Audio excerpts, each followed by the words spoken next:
Hi friends, எல்லாருக்கும் வணக்கம். This is Shivaji. Friends, video போகிறதுக்கு முன்னாடி என்னோட சப்ஸ்கிரைபர்ஸ், வியூவர்ஸ், ஃப்ரெண்ட்ஸ் எல்லோருக்கும் என் மனமார்ந்த நன்றிகளை தெரிவிச்சுக்கிறேன். ஃப்ரெண்ட்ஸ், இப்போ லாஸ்ட் பார்த்தீங்கன்னா ஸ்ட்ராட்டஜி என்னதான் சொல்லுங்கள் சார், அப்புறமா ஆப்ஷன் செல்லிங் பற்றி வீடியோ போடுங்க, ஆப்ஷன்ஸ் பையை பற்றி வீடியோ போடுங்க, நிறைய பேர் வந்து கேட்டுருந்தீங்க. ஒரு சில விஷயங்களை வந்து பார்த்திங்கன்னா ரியாலிட்டி பற்றி நம்ம வீடியோ போட்டால் பெட்டராக இருக்கும். வியூஸ் கம்மியாக போனாலும் பரவாயில்ல, ஒரு மனிதாபிமானமும் ஒன்று இருக்குது இல்லைங்களா. So real picture base ground லெவலில் என்ன நடக்குது அப்படின்றத பற்றியும் ஒரு வீடியோ போடலாம் அப்படின்னு நானாக யோசிச்சு தான் அந்த வீடியோ போட்டுட்ருக்கேன். நம்மளுடைய old YouTube viewers, subscribers comment பண்ணியிருக்காங்க. ஸோ அது வந்து பார்த்திங்கன்னா ஒரு ஃபேமிலி தருமபுரியில் கொலாப்ஸ் ஆனது விஷயம் உங்களுக்கு எல்லாருக்கும் தெரியும்னு கேள்விப்பட்டிருப்பேன். இப்போது அந்த விஷயம் எப்படி நடந்துச்சு, ரியல் பிக்சர் நமக்கு தெரியாது. ஆனால் நியூஸ் வந்து ஒரு மாதிரி ஒவ்வொருத்தர் வந்து ஒவ்வொரு விதமாக நியூஸ் வந்து க்ரியேட் பண்ணிகிட்ருக்காங்க. அவங்க வந்து ரியல் எஸ்டேட்டில் லாஸ் ஆகிடுச்சு அப்படின்னு ஒரு சிலர் வந்து ஸ்டாக் மார்க்கெட்டில் லாஸ் ஆகிடுச்சு அப்படின்னு, இன்னொரு சிலர் வந்து அது பிட்காயின் அந்த மாதிரி விஷயத்தில் வந்து இன்வால்வ் பண்ணி லாஸ் பண்ணிக்கிட்டாங்க. அதனால் ஃபேமிலி வந்து டோட்டலாக கொலாப்ஸ் ஆகிடுச்சு அப்படின்னு.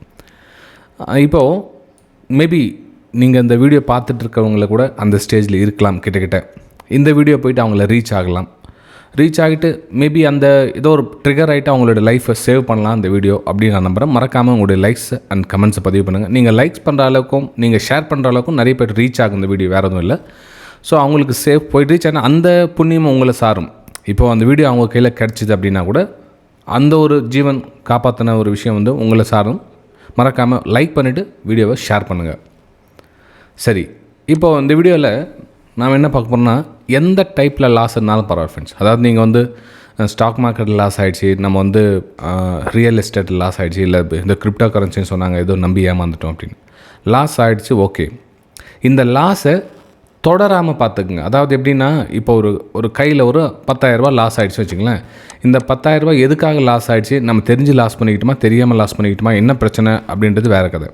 ஆனால் எதுக்கு லாஸ் ஆகுதுன்னு தெரியாமல் லாஸ் பண்ணிக்கிட்டே இருப்பாங்க. அதாவது கண்டினியூ போயிட்டே இருக்கும், அது ஸ்டாப்பே இருக்காது. அந்த அடிக்ஷன் அப்படின்ற ஒரு விஷயத்தில் போயிட்டாங்க அப்படின்னா அவங்கள யார் சொன்னாலும் வந்து அவங்க காப்பாற்ற முடியாது. அது எப்படின்னா ஒரு ஸ்டேஜ் தாண்டிட்டு இருப்பாங்க, அவங்க போயிட்டே இருப்பாங்க. இப்போ நம்ம சொல்லுவோம், நம்ம டெய்லி இன்டர்நெட் ட்ரேடிங் வந்து முடிஞ்ச அளவுக்கு பண்ணாதீங்க அப்படின்னு நான் சஜஷன் கொடுக்குறேன்னு வச்சுங்களேன். அப்படியே உங்களுக்கு கற்றுக்கணும் அப்படின்னா டெய்லி ஒரே ஒரு ட்ரேடர் சிஸ்டம் ஆன் பண்ணிட்டு சிஸ்டமை க்ளோஸ் பண்ணிவிடுங்க அப்படின்னு நான் உங்களுக்கு ஆல்ரெடி மெசேஜ் அனுப்புவேன். ஆனால் எத்தனை பேர் வந்து சிஸ்டமை க்ளோஸ் பண்ணுறாங்க அப்படின்றதான் கேள்வி. கிட்டத்தட்ட பார்த்திங்கன்னா 100% மக்கள் வந்து சிஸ்டமை க்ளோஸ் பண்ணுறதில்ல. ஏன்னா அவங்களுக்கு க்ளோஸ் பண்ண தோணதில்லை. இப்போ ஒரு விஷயம் நம்ம சொல்கிறோம், நம்ம உடம்புல நமக்கு ஒரு இடத்துல வந்து சொரியணும் அப்படின்னு தோணுதுன்னா நம்ம சொரிஞ்சிட்டு ஒரு டைம் மட்டும் சொரிஞ்சிக்கங்க அப்படின்னு சொல்கிறதில்ல. அது இன்னும் கை வச்சிட்டோம் அப்படின்னா சொரிஞ்சிக்கிட்டே இருப்பாங்க. அதே மாதிரி தான் இந்த இன்டர்நெட் ட்ரேடிங்கில் கூட ஒரு ட்ரேடிங் பண்ணிட்டாங்க அப்படின்னா பேக் டு பேக் பண்ணிகிட்டே இருப்பாங்க. அந்த ரிவெஞ்ச் ட்ரேடிங் போயிட்டே இருக்கும். நாள் முடிகிறவரெல்லாம் வந்து பெரிய லாஸில் போய்ட்டு கன்வெர்ட் ஆகிட்டு நிற்பாங்க. ஸோ அதே மாதிரி தான் இந்த ரியல் எஸ்டேட் அப்படி பிஸ்னஸ்லையும் சரி, ஏதாவது விஷயம் வந்து அவங்க கான்செப்டில் போக சொல்ல என்னென்னா, அந்த பணம் லாஸ் ஆகிடுச்சு, ஏதோ ஒரு விஷயத்தில் லாஸ் ஆகிடுச்சு, அந்த லாஸை சரி கட்ட தெரியாமையோ அல்லது சரியாக முடியாமையோ இல்லை அவங்களுக்கு தெரியலையோ அப்படின்னு தான் நம்ம மேலும் கடன் வாங்குவாங்க. கடன் வாங்கி 2 மடங்கு 3 மடங்கு ஆகிட்டு பெரிய லாஸில் போய் நிற்பாங்க. அந்த ஹேண்டில் பண்ண தெரியறதில்ல. அப்படின்னா கடன் பெருசாகும். ஒரு கடன் அடைக்க இன்னொரு கடனுக்கு இன்னும் 2 இடத்துல கடன் வாங்குவாங்க. அப்போது 10 இடத்துல கடன் வாங்கினா என்ன ஆகுனா கடன் ரொம்ப பெருசாக இருக்கும், உங்கள் கழுத்தை நெரிக்கும். ஸோ கடனை கம்மி பண்ணுங்கள். கடனை கம்மி பண்ணுறதுக்காக முயற்சியில் ஈடுபடுங்க. சரி, இப்போது சரி சார், நான் எதுவும் லாஸ்ட்டில் வந்துட்டு இப்போ என்ன சார் பிளான் பண்ணுறது, எனக்கு புரியல, எனக்கு எதுவும் பிளாங்காக இருக்குது, நான் என்ன பண்ணுறதுன்னு தெரியல, எப்படி தான் ரிகவர் பண்ணுறது. அதாவது நம்ம ஸ்டாக் மார்க்கெட்டில் இல்லை, ஏதோ ஃபீல்டில் போய்ட்டு லாஸ் பண்ணிக்கிட்டீங்க. இப்போது இந்த முடிவு வந்து என்னால் முடியல சார், எனக்கு அந்த சொல்லியிருந்த இந்த கொலாப்ஸ் விஷயம் தருமபுரி அந்த அளவுக்குலாம் போக வேண்டிய அவசியம் கிடையாது. ஏன்னா நம்ம ஃபேமிலி நீங்கள் சம்பாரித்த காசு வந்து நீங்களாக சம்பாரிச்சது. ஓகே, நீங்கள் எத்தனை கோடினா வச்சுட்டுங்க, எத்தனை லட்சங்கள் வச்சுட்டுங்க, எத்தனை ஆயிரங்கள் வச்சுட்டுங்க, அது நீங்களாக கஷ்டப்பட்டு கண்ணில் பார்த்து சம்பாரிச்ச காசு. அப்போது ரிகவர் பண்ணுறதுக்கு மேபி நீங்கள் நினைக்கலாம், அது நம்ம லைஃப்பில் ரிகவரே பண்ண முடியாது, நம்ம அவ்வளோதான், நம்ம லைஃப் முடிஞ்சிச்சு, நம்ம ரிகவரே பண்ண முடியாது, அவ்வளோதான், அதனால் நம்ம இந்த டிசிஷன் எடுக்கிறோம் அப்படின்னு. அப்படி கிடையாது ஃப்ரெண்ட்ஸ். நீங்கள் நினைக்கிறது முற்றிலும் தவறு. நீங்கள் ஈஸியாக வந்து ரிகவர் பண்ணலாம். ஆனால் என்ன அப்படின்னா ட்விஸ்ட்டு, நீங்கள் எதில் ரிகவர் பண்ண முடியும் முட்டி மோதிட்டு இருக்கீங்களா அந்த ஃபீல்டில் ஆகாது. புரியுது? அதை மட்டும் கொஞ்சம் தெளிவுபடுத்திக்க விரும்புகிறேன். நீங்கள் எந்த ஃபீல்டுனா இருங்க, இப்போ கடந்த 10 வருஷமாக இருக்கேன், 5 வருஷமாக இருக்கேன், நான் நிறைய ட்ரை பண்ணி பார்த்துட்டு முடியல அப்படின்னப்போ அந்த ஃபீல்டை சேஞ்ச் பண்ணுங்கள்.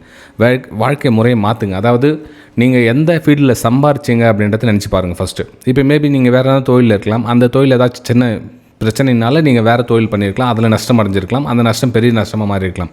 ஆனால் இதுக்கு முன்னாடி செஞ்ச தொழிலில் வந்து கண்டிப்பாக உங்களுக்கு கொஞ்சம் டியூன் பண்ண வேண்டியிருக்கும். அதுக்கு பயந்துட்டு வேறு ஃபீல்டு வந்ததுனால இந்த பெரிய நஷ்டத்தை சந்திக்க வேண்டியது, அவ்வளோதான். தவிர மிச்சப்படி உங்களால் ரிகவர் பண்ண முடியாது அப்படின்லாம் கொஞ்சம் டைம் எடுத்துக்கும். அந்த டைமை நீங்கள் எப்படி மேனேஜ் பண்ணணும்னு பார்த்துங்க. எப்படிலாம் வந்து கடனை கம்மி பண்ணலாம். ஒரு கடனை அடைக்கிறது இன்னொரு கடனை வாங்கணும் அப்படின்னு அவசியம் கிடையாது ஃப்ரெண்ட்ஸ், புரிஞ்சுங்க. அதே மாதிரி இப்போ நம்ம இந்த ட்ரேடிங் ஃபீல்டு கூட அவர் தான் சொல்கிறேன், உங்களால் ஒரு 10,000 உங்களுக்கு நஷ்டத்தை சமாளிக்க கெப்பாசிட்டி முடிஞ்சுதான், அதுக்கப்புறம் கடன் வாங்கி ட்ரேட் பண்ணுறது, அந்த ரிகவர் பண்ணலாம். எனக்கு எவ்வளோ நஷ்டமானுச்சு, இதுவெல்லாம் 1 கோடி ரூபாய் லாஸ் விட்டுட்டேன், அந்த 2 கோடி ரூபாய் லாஸ் விட்டுட்டேன், 8 லட்சம் 10 லட்சம் 50 லட்சம் இவ்வளோ லாஸ் ஆகிடுச்சு, எனக்கு அவ்வளோதான் நான் சேவிங்ஸ் பண்ணேன், எல்லாமே பண்ணிவிட்டு எல்லாமே கம்ப்ளீட்டாக கைவிட்டு போயிடுச்சு அப்படின்வாங்க.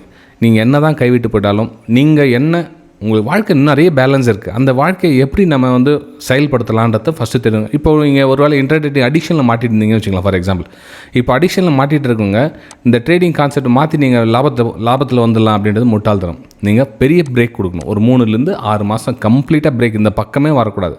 டிமேட் அக்கௌண்ட்டை ஸ்டாப் பண்ணிவிட்டு க்ளோஸ் பண்ணிவிட்டு வெளியே போயிடணும். வெளியே போய்ட்டு சின்ன வேறு என்ன தொழில் செய்யுங்க. அதாவது அந்த ஒரு பிரேக்காக சொல்கிறேன். வேறு என்ன தொழில் செய்யுங்க. அந்த தொழில் உங்களுக்கு ஒரு பெரிய லாபகரமாக இருக்கிறதுக்கான வாய்ப்புகள் ரொம்ப ரொம்ப ரொம்ப அதிகம். ஏன்னா நீங்கள் ஆல்மோஸ்ட் சஃபரில் இருப்பீங்க, ரொம்ப உங்களால் இறுதி கட்டத்தில் இருப்பீங்க. அப்போது நீங்கள் ஏதோ புதுசாக டிசிஷன் எடுத்து செய்கிற தொழிலில் வந்து நீங்கள் வந்து உங்களுக்கு ஒரு ட்ரிகர் பாயிண்ட் கிடைக்கும். அதில் வந்து நீங்கள் கண்டிப்பாக மேலே வரலாம் அப்படின்றத என்னுடைய தனிப்பட்ட கருத்து. இது வந்து நான் உங்களுக்கு ஒரு என்ன சொல்கிறதுனா ஒரு கண் துடைப்புக்காகவோ ஒரு ஆறுதலுக்காக இந்த வீடியோ போடலன்னு, இது வந்து ரியல் ஃப்ரெண்ட்ஸ். இது நீங்கள் உங்களுடைய லைஃப்பை நல்ல விதமாக அமைச்சிக்கலாம், அடுத்த லெவலில் வேறு லெவலில் கொண்டு போகலாம். நீங்கள் நினைக்கிற ஸ்டாக் மார்க்கெட்டில் தான் பணம் சம்பாதிக்க முடியும், ட்ரேடிங்கில் தான் பணம் சம்பாதிக்க முடியும், இதனா 2 சிஸ்டம் வாங்கி போட்டாக்க உட்காந்து ஒரு ஸ்ட்ராட்டஜி கற்றுக்கிட்டாக்க, ஒரு யூடியூப்பில் யாரோ ஒருத்தர் போடுறாங்க, ஒரு ஸ்ட்ராட்டஜி சொல்லி கொடுக்குறாங்க, அந்த ஸ்ட்ராட்டஜி வந்து சொல்லி கொடுத்துட்டு நம்ம பணம் சம்பாதிச்சலாம் அப்படின்லாம் கண்டிப்பாக கிடையாது.